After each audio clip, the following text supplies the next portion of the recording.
Hey guys, and welcome to a showdown of two warriors of legend. On the left hand side we have Robane, and on the right Capt Tellus.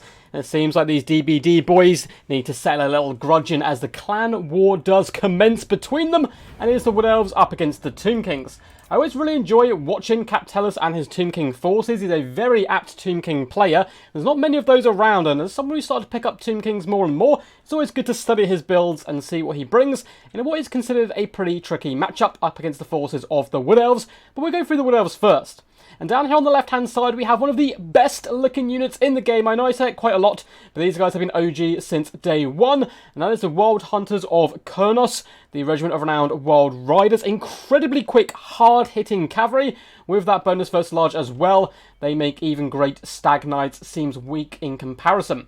Main battle line is going to be Eternal Guard, just dotted all the way along. These guys are shielded to give them a little bit extra protection. And just ahead of them, we do have triple Deepwood Scouts looking to bring the pain on the enemy. I like this pick as well. You don't need to go over insane with Way Watchers and all these really expensive units. Deepwood Scouts can certainly get the job done at a cheaper rate.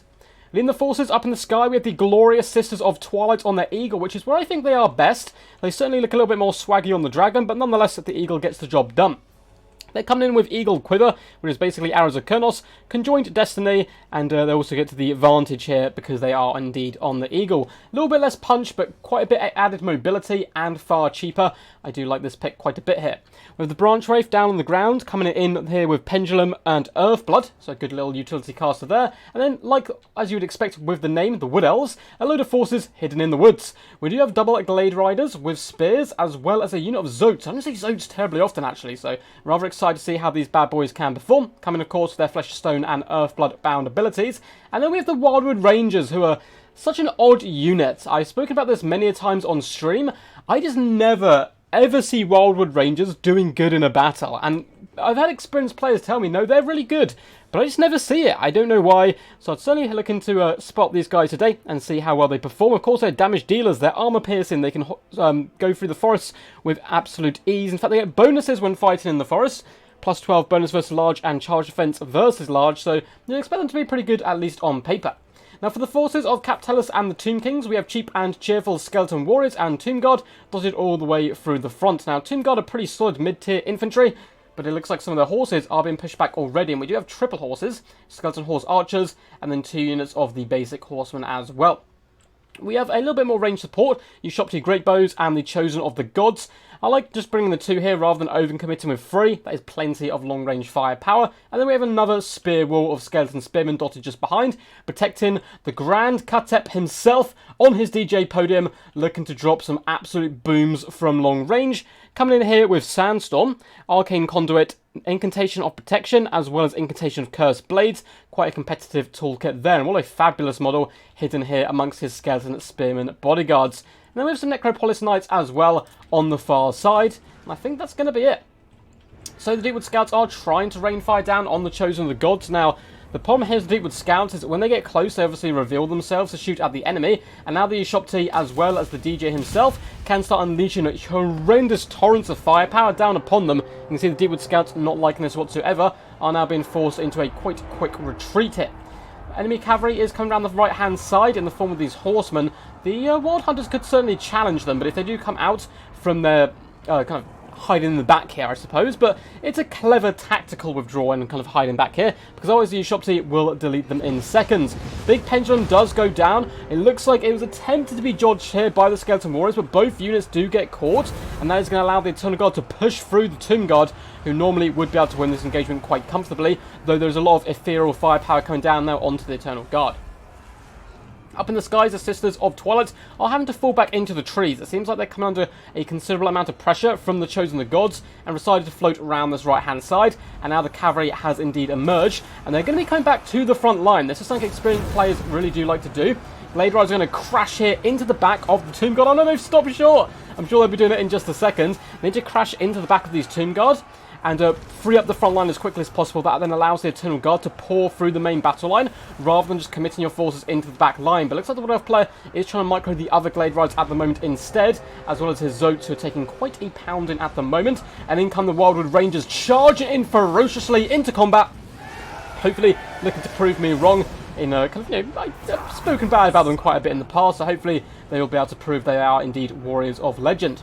Poor horsemen do get finished off here. They do some nice pressure onto the Deepwood Scouts, who are being forced at the moment to protect themselves by focusing down at the different infantry and cavalry who are busting into the back line. And the Wild Hunters of Kurnos are going to be mopping up this cavalry rather effectively, though they have taken considerable amount of damage now, probably due to long-range pounding, which isn't something they're big fans of. The Deepwood Scouts are all secure at the moment, continuing to rain fire down. Even though those Skeleton Warriors and Tomb Guard isn't a bad target, but they are relatively well protected. Blade Riders have charged into the back line, getting Earthblood and Flesh to Stone, bumping up to an impressive 75 armor, but that's not going to be enough to bring down the Chosen of the Gods, not when there's some sneaky snakes nearby to guard.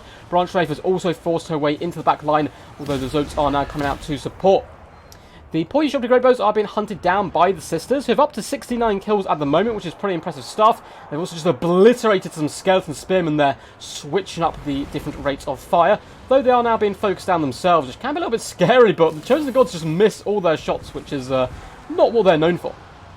WildWood Rangers are going to continue to push into the back line. Hopping on top of the Chosen will be a good one, but likewise hopping on top of the Knights can also hopefully yield results. Deepwood Scouts starting to push into the middle, as it looks like the Shopty Summon has gone down in the back line, which is bad news for these Deepwood Scouts, but they should be able to kite and fall away and try to use the Eternal Guard to pin in the Shopty. Elsewhere, Deepwood Scouts are kiting back against Skeleton Warriors, who are slowly crumbling into dust.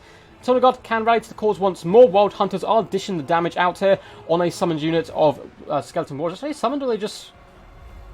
They summoned? No, they're just crumbling. Okay, I don't know how that unit got there somehow. That did kind of shake me for a second.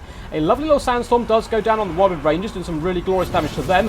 But a counter pendulum comes down by the Branch Wraith, annihilating these Skeleton Spearmen, doing some okay damage at themselves to the Knights, but Incantation of Protection has gone down, giving them that 44% physical resistance, which is quite nice. The Shopty are just vibing at the moment. It seems like they're trying to fire into the Zotes, who have been forced and driven back away here from the back line. So the Tomb Kings seem to be in a relatively advantageous position for the most part. A lot of the Eternal Guard are very beat up. Sneaky Snakes are managing to surround and hopefully deal with the enemy magic. And a lot of these Shopty are once again firing. And then the Lord is also unimpeded at the moment. Targeting down the Wild Hunters of Kurnos is a solid idea. Take away the mobility of the Wood Elves, which is really quite hard to do because they have so much mobility. But the Wild Hunters, 132 kills, not shabby. And unfortunately for them, that looks like it's going to be them for today. Falling back, minus 35 leadership, there's a good chance these guys are going to shatter with the amount of firepower coming in. One thing that's going really well, though, for the Wood Elves, of course, is the Sisters of Twilight being so healthy. And the Deepwood Scouts have used up most of their ammunition, but they're still okay melee combatants.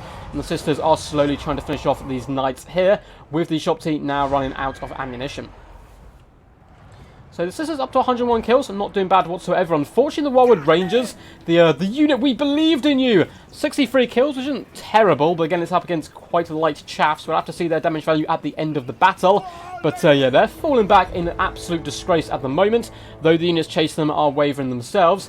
The Sisters of Twilight down to just 3 ammunition. They really need to choose their targets quite carefully. I probably would just focus down the snakes like he's doing, because the Chosen, or not Chosen, yeah, Chosen of the Gods, as well as the Shopty, are basically out of ammunition. Got 3 volleys left here. That's not going to be enough to kill the Sisters, particularly if they do dive and kind of weave underneath the shots. Hopefully the Knights will be biting the dust by the time they're out of ammo. The Eternal Guard also moving up to engage, but those big hits coming in, which is going to be really useful up against some of the remaining Deepwood Scouts, just to absolutely hammer them down as quickly as possible. And we still have 5 rounds left from Katep himself. Over in the trees, it would seem that some Zotes have rallied, and they're going to pop Earthblood on them. Really good sneaky play. These Zotes are notoriously tough. Now 60 armor isn't absolutely fantastic, but the fact they come in with the 2 bound Earthbloods and Flesh to Stone, they can become really, really powerful in the late game. Deepwood Scouts are just about dragging down these Knights. Another shot does come in, slaying one of the constructs. Minus 32 leadership, yeah, they're going to be crumbling for good. Somehow the Branch Wraith is still going and fighting. Very close to breaking just there, but up to 91 kills. A nice stabilizing force in the center here, trying to support the Eternal Guard, but the Eternal Guard do disobey her orders and decide to run and flee. Zotes coming back is absolutely massive. Balance power is dead even at the moment if we take an overstock of the battlefield. We do have a couple of beat up units of Eternal Guard rallying to the cause, as well as 45 Deepwood Scouts. And I mean, 18 attack and 22 melee defense isn't great, but it's not terrible either. More Glade Riders can come back here in the distance. Seems like we only have 10 of them, so a lot of these units which are on the periphery are most likely going to break as soon as they come within contact with the enemy, because, they're just so beat up by this point. Poor little Branch Wraith, she's done a fantastic job, some really good pendulums throughout the course of the battle, but is now going to be running for her life and being chased off here by the Tomb King forces. Zote may want to run over and support as quickly as possible, as the Deepwood Scouts finish off these Skeleton Spearmen. Zotes are under threat. Now, all round, if you ever see a Casket of Souls, it is more used to kill infantry, particularly elite infantry. And it can do decent damage against cavalry as well, but it will, still pack a relatively okay punch up against monstrous cavalry. The poor little Skeleton Spearmen, I believe, did get an incantation of protection popped on them, but unfortunately for them, it didn't do them too much good, as they got absolutely slaughtered, and the Wood Elves can once again come in for the prow. Now, these Zotes, if they can get rid of the Skeleton Spearmen, are going to be a massive, massive pain in the butt for the remainder of the Tomb King forces. Sisters of Twilight know this, so they're going to pop in head first onto the Spearmen, trying to get them to crumble as quickly as possible. And in come the Zotes. It is hammer time, pounding down these skeletons, sending them flying. Now, we do have some buffs coming down, incantation of protection on the Ushopti Great Bows, as well as a sandstorm coming down. The Zotes not going to be taking too much damage from that one, I thought, as they are getting an Earthblood to counteract it as well. And the Sisters do fly up and above the sand, although flying in the sandstorm would be absolutely horrendous, I think. Branch Wraith somehow manages to come back and rally, gets countercharged by the Chosen, which is a really smart idea. Break her as quickly as possible, don't let her save up her Winds of Magic, because some Earthbloods here could be pretty scary. Flesh of Stone has gone down on the Zotes, giving them a whopping 120 armor to even make the Dowie blush. And yeah, they're doing a good job. I mean, all round these Shopsy do come in now with the Cursed Blades, which is giving them way more punch than they had previously. So the Sisters probably want to float down here and help support where possible, because we're getting another buff, it would seem, come in by the DJ Meister himself. Or at least he's trying to. It is an incantation of protection once more, though. This build's so cheap and so useful. The Sister Twilight going to take advantage of this, though, float out over to this side, save the Branch Wraith, and rally the troops, who are now charging in from all directions. The poor Zotes down to just 6 models. They've lost half of their friends, and are looking really beat up at the moment, as more and more of the beasts do rear up and go down. Look at these poor little Zotes on the ground. But the Sister is going to pop in, coming down, actually going after for a little bit of a hero battle here. Some of those Deepwood Scouts do take damage on the approach, and once again we have more magic going down. It looks like it is an incantation of Cursed Blades, but it's going to be too little too late, as the Wood Elves forces do surround, peck at the bones of the enemy general, and feast upon his skull. An absolutely insanely close game. Look at what's left. The Sisters are basically dead, the Zotes are beat up, and we have a few scraggly skirmishers left, trying to rally to the cause. Well played to Cap Tellus and Robane. Always a treat to have these guys in action, with some really fun builds as well. I think the Tomb King build was really quite solid all round, and he managed to use a ton of his ammunition. The one mistake, of course, not chasing off those Zotes, who came back in the late game and were absolute world beaters.